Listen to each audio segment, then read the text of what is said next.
This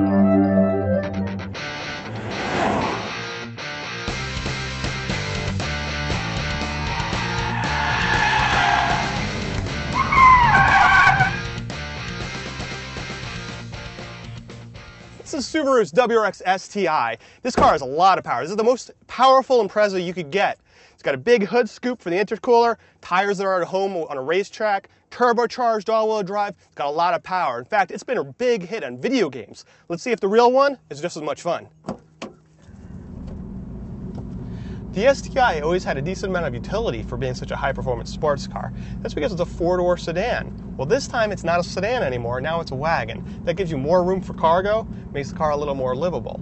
The other things that make the car more livable this time is more rear seat room. Got a lot more capacity back there with the redesign that the Impreza's got too. If you've ever driven the old STi, the noise was almost unbearable. There was constant road noise, there was gear whine, it was really, really loud. Well, this time around, it's a little bit quieter. Makes the car a little bit easier to drive in everyday driving.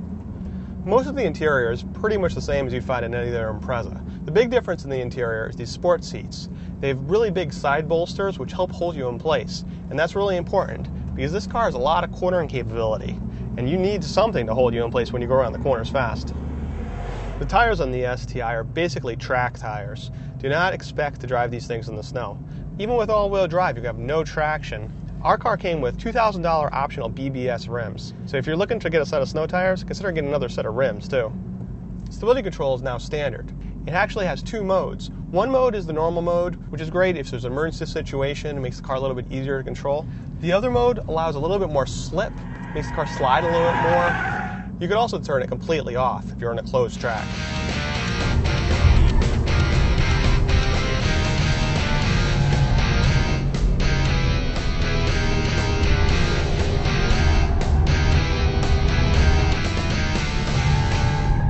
This is called the SI drive. If you push it, it goes to intelligent mode.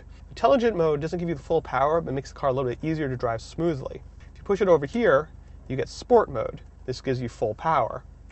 Sport Sharp, this gives you full power, but makes the car feel even quicker to drive.